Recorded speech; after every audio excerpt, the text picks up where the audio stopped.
കനത്ത മഴയിൽ തൃശൂർ നഗരത്തിലെ വിവിധയിടങ്ങളിലായി മരങ്ങൾ കടപുഴകി വീണു. സ്വരാജ് റൗണ്ടിൽ മരം വീണ് 2 പെട്ടി ഓട്ടോറിക്ഷകൾ തകർന്നു. തുടർന്ന് ഗതാഗതവും തടസ്സപ്പെട്ടു.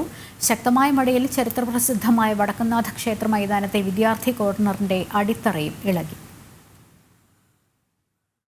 രാവിലെ 8:30യോടെയാണ് ജനറൽ ആശുപത്രി വളപ്പിലെ മരം റോഡിലേക്ക് പൊട്ടി വീണത്. സ്വരാജ് റൗണ്ടിൽ പാർക്ക് ചെയ്തിരുന്ന 2 പെട്ടി ഓട്ടോറിക്ഷകൾക്ക് മുകളിലൂടെയാണ് മരം വീണത്. ഒരു ഓട്ടോ പൂർണ്ണമായും മറ്റൊന്ന് ഭാഗികമായും തകർന്നു. വാഹനത്തിൽ ആളില്ലാതിരുന്നതിനാൽ വൻ അപകടം ഒഴിവായി. മരം വീണതിനെ തുടർന്ന് ഒരു ഭാഗത്തെ വൈദ്യുതി ബന്ധവും തകരാറിലായി. തുടർന്ന് ഗതാഗതവും തടസ്സപ്പെട്ടു. ഫയർഫോഴ്സ് എത്തിയാണ് റോഡിൽ നിന്നും മരം നീക്കം ചെയ്തത്. പടിഞ്ഞാറേക്കോട്ടയിലും ഇലക്ട്രിക് ലൈനിന് മുകളിലേക്ക് മരം വീണ് ഗതാഗത തടസ്സമുണ്ടായി. അതേസമയം കനത്ത മഴയിൽ വടക്കുംനാഥ ക്ഷേത്ര മൈതാനിയിൽ ചരിത്രപ്രസിദ്ധമായ വിദ്യാർത്ഥി കോർണറിന്റെ അടിത്തറയും ഇളകി. ശക്തൻ തമ്പുരാന്റെ കാലത്ത് വിദ്യാർത്ഥികൾക്കായി നിർമ്മിച്ച വേദിയുടെ അടിത്തറയാണ് ഇളകിയത്. ജില്ലയിൽ ഇന്ന് യെല്ലോ അലർട്ടാണ്. മഴ തുടരുന്ന സാഹചര്യത്തിൽ ജനങ്ങൾ ജാഗ്രത പാലിക്കണമെന്നാണ് നിർദ്ദേശം.